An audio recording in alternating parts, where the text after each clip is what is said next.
It's indeed a privilege and a pleasure to be here, to be discussing this very interesting topic, which I think we had a session about 3 years ago during the pandemic when we discussed this same topic.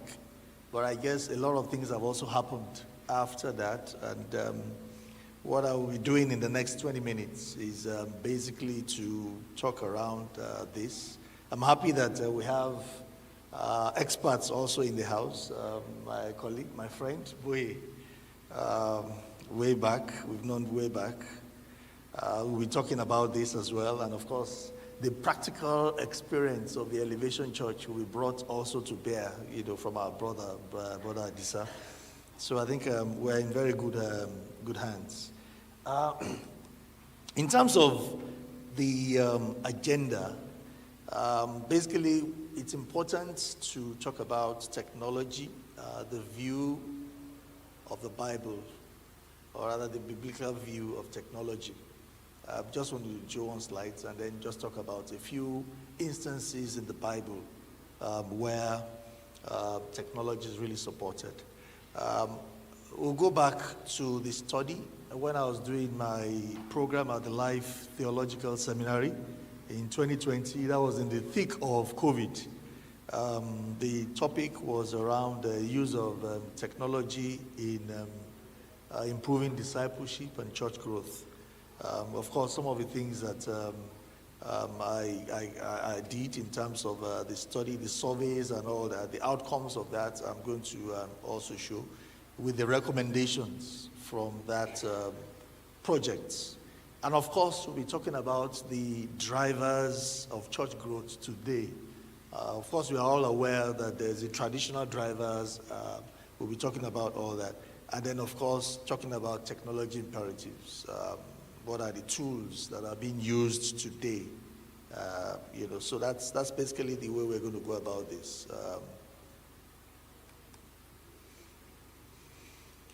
Talking about the biblical view, I won't take too long. This is just the only slide. So because we are here to talk about technology, but it's important that we put it in context.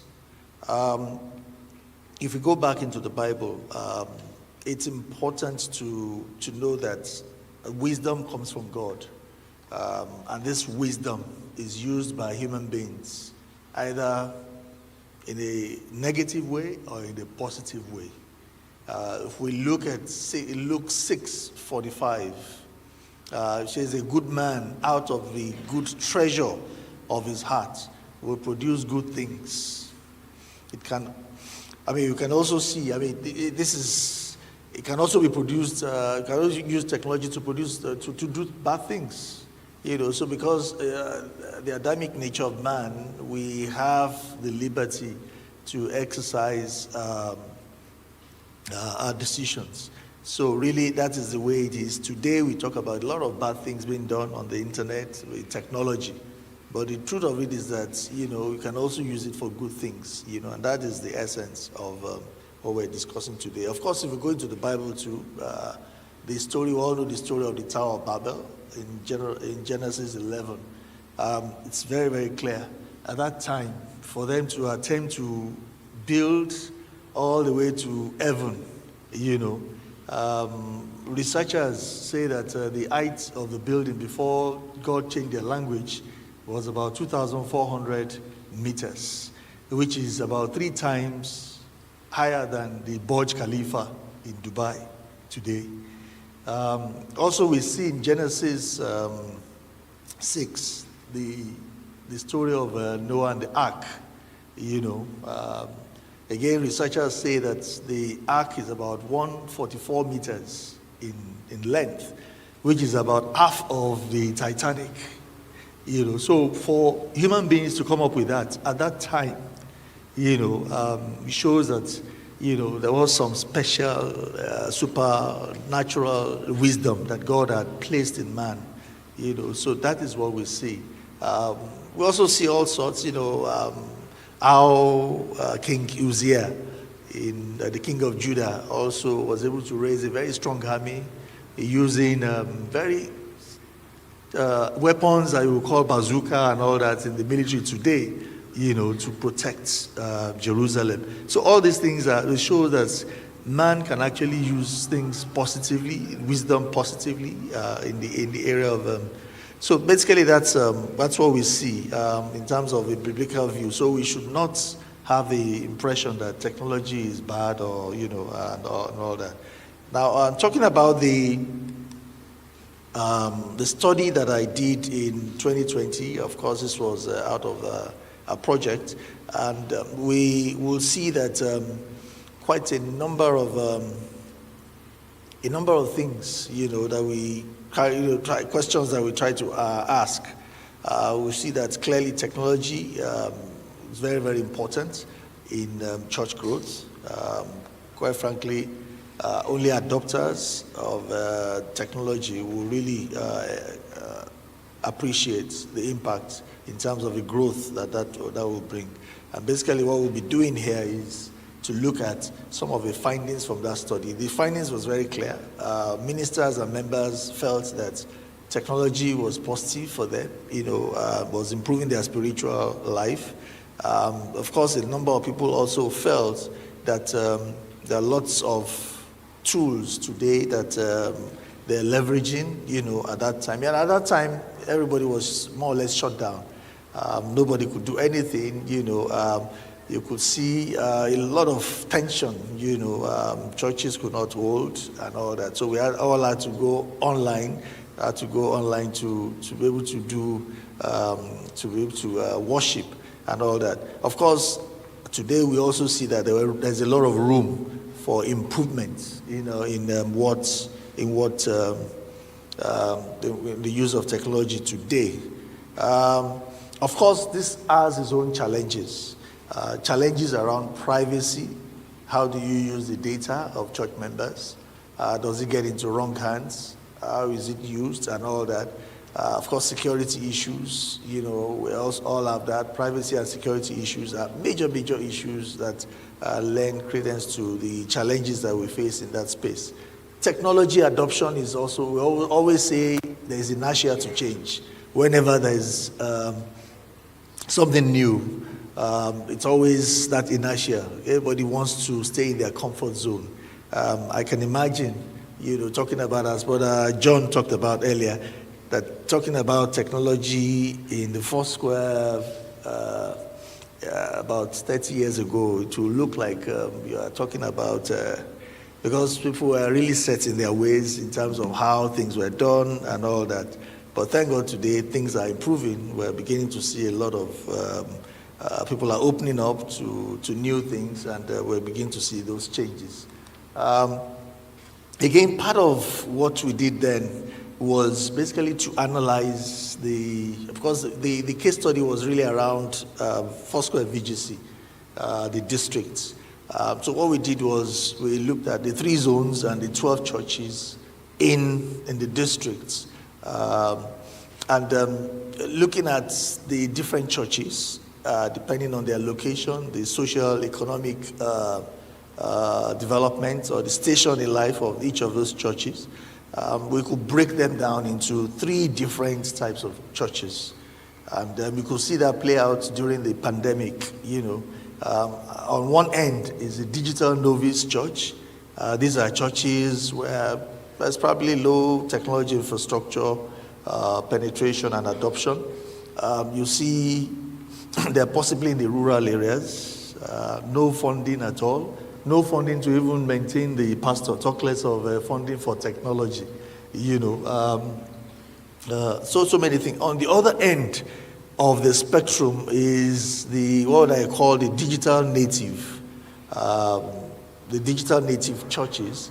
That's churches probably in the urban areas, churches that have some infrastructure, churches with enough funding to be able to invest in technology. And then, of course, middle of the road there, what we call the digital curious churches, those in that bucket. Middle of the road, medium in terms of penetration and adoption. They have limited funding availability. And then, of course, they are probably in semi-urban or even urban areas. So these are the three different buckets that we place the different churches. And the whole idea here in making the recommendation is to see how to deal with each of these buckets. To deal with each of these buckets in terms of what they should do. And of course, the consultants in me looked at the recommendations along people, process, and technology.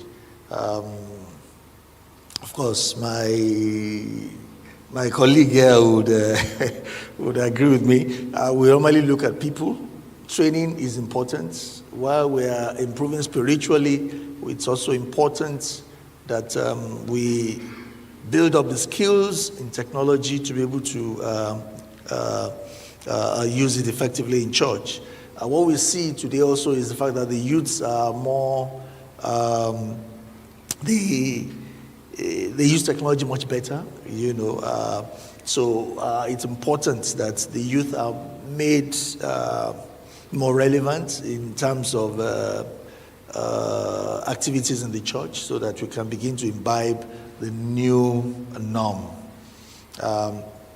Of course, in terms of processes, it's important that you have processes. If you don't have processes, things will go up, way out. You probably not have control.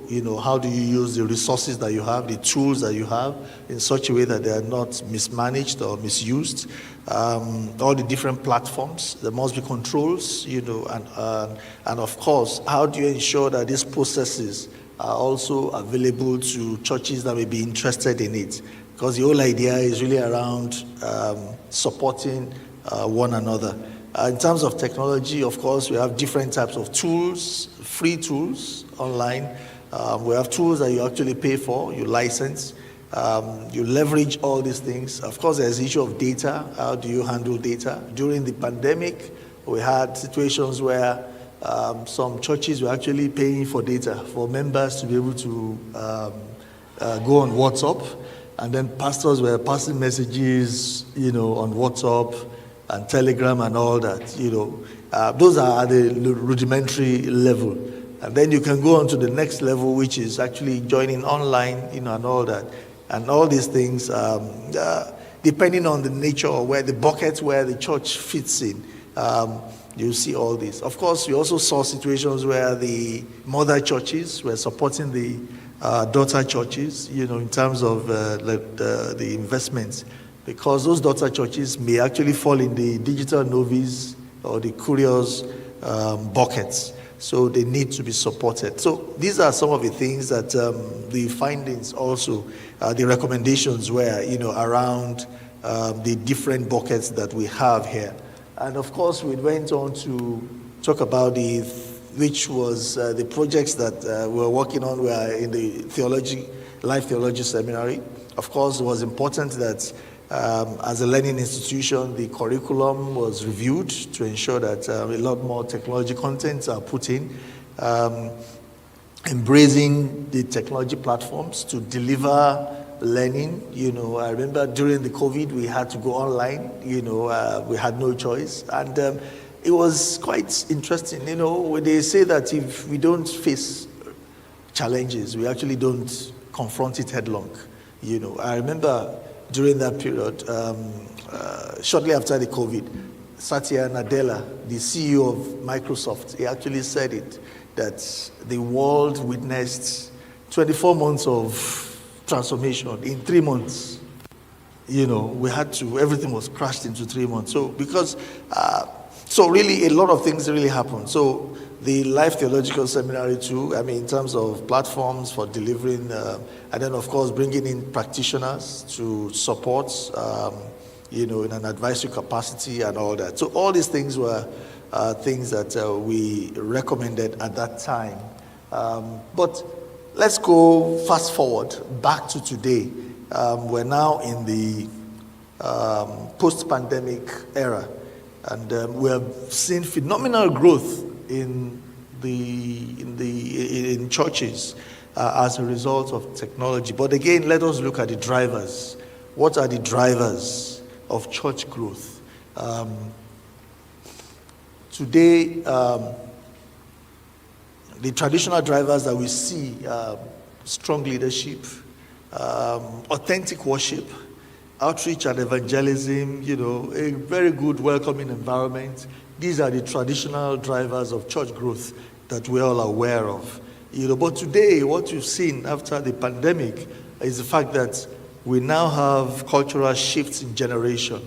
We now have a new wave of the Gen Zs and the Alpha phenomenon, just as it is affecting the secular world, the corporates. We also see that is also affecting the church. We see a lot of the youthful churches, today they are increasing at astronomical rates because of the use of technology. So technology is a major driver today. The cultural shift, yes, technology, and of course we're beginning to see a lot of inputs in social and political issues. So these are some of the drivers of church growth today. A lot of the movements in the last election, we cannot rule that out from the fact that, yes, everybody wants to get involved in the political scene. So these are three key drivers that we see post-pandemic that is actually driving the growth of churches. So talking about that, we then go into the technology imperatives, which are basically the tools. What are the important things that people are using today? Today we see a lot of things have changed, basically. I mean, our life has changed. We talk about the new normal today. You see a lot of live streaming of services, mobile apps, churches that are completely 100% online. We see that today. I'm not sure we have that complete in Nigeria, maybe because of our states, right now. But we see churches that are completely online. I'm going to give a case study of one of the churches that I studied during the project, during the pandemic, and we'll see how they have really, and what happens is that we also see a lot of even churches today, prayer sessions that happen. There are 2 or 3 churches, pastors that that we know, where they run prayer sessions in the morning, and they run into thousands of people, tens of thousands of people online. It's actually amazing, what technology can really do. And this will continue to evolve as we move on. So it's important that we embrace this. Now, talking about the tools, some of the tools, Brother John talked about AI and the chat GPT. We talk about augmented reality. I was going to ask Brother John whether he was actually here with us in person or he was using augmented reality to talk to us. I was going to touch him. So we see a lot of all these things. The pastor can be in the States on vacation or, anywhere in the world, and he's actually talking to the congregation. And you think he's actually here, live, So you and then of course you can have the virtual reality where you are actually, you go into stories in the Bible and you actually immerse yourself as if you're taking you back down, back memory lane to what happened in those medieval times and all that. So you begin to see how technology can actually transform things. Today we see people talking about AI. One experience that I had earlier in the year, when I was made a member of the board of trustees of my old boys' school. Of course, we had seniors. There were 2 of us, Mr. John Momo of Channels. I was expecting that he was going to do the acceptance speech on behalf of the 2 of us. And he said, Demo, I have to get out of here. I'm catching the flight. So I had to do the acceptance speech. So I didn't know. It was just 10 minutes so I jumped on Chat GPT. And I was amazed how, he came up with an acceptance speech, looking at the history of the school. I was shocked, things I didn't even know about the school. He brought it up, so really, it's a very powerful tool. You can generate sermons, with a chat GPT. You can, at very, very short notice. But of course, the contention there will be, yes, is the Holy Spirit led? You now have to, so these are, but quite frankly, all these things can happen very, very easily. Analytics. Do you really know, as a pastor of a church, do you know your congregation? The analytics can bring out all sorts of things, For example, if you have your online services, you can analyze those that are online, male, female, demographic, several tools that you can use, online that you can use to analyze how you're doing, Even in technology, the church, we have ushers, counting and all that. You can have a device by the door that counts people as they go and go out, So you can actually have, do a lot of things that you can take off, the different departments.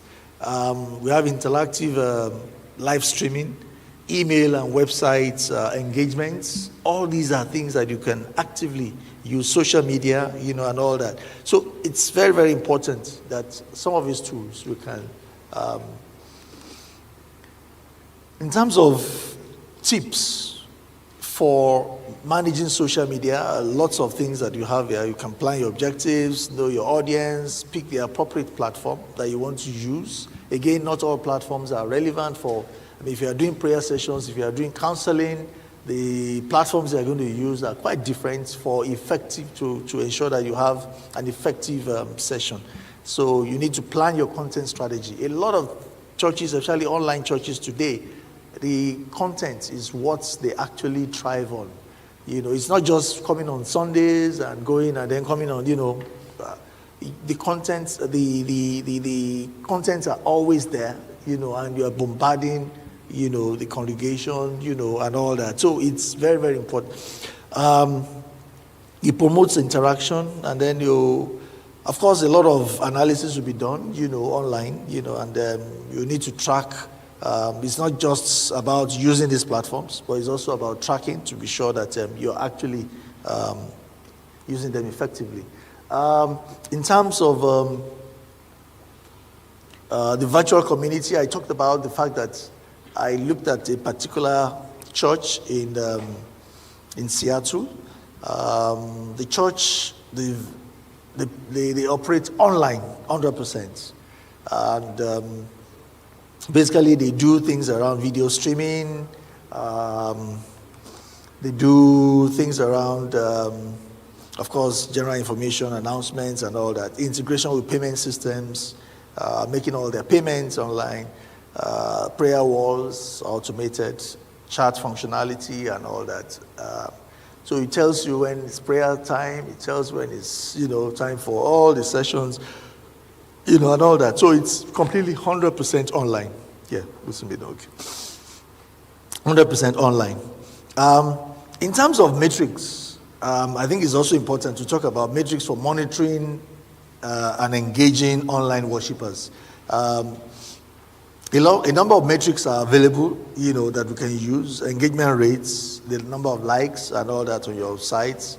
Follower growth, number of followers, reach and impressions, click-through rates, number of clicks on your platforms, the conversion rates, how many people were converted as a result of the online platforms, top performing contents, how many of your messages or contents most viewed or liked or something. So you can do a lot of things, and there are lots of, as I said, a lot of tools, things like Google Analytics, Facebook Insights, Twitter Analytics. All these things are things that you can use for measuring how you're engaging worshipers online. So in conclusion, it's important that 3 years after the pandemic, life has changed. It's now the new normal. We have no choice. We have to embrace the hybrid mode of worship. What has actually happened also is that I've actually seen online a lot more people come online than physical. I mean, I would imagine that probably online right now, there are more people, than what we have here. Of course, the issue of a generational shift, we need to pay attention to it. So the youth have to be given a prominent, they have to be made more active in church. And of course, it's not business as usual. So basically, that's all I would want to talk about. I think my colleagues would shed some more light, more practical insights into some of these use cases today based on their experience. Thank you very much.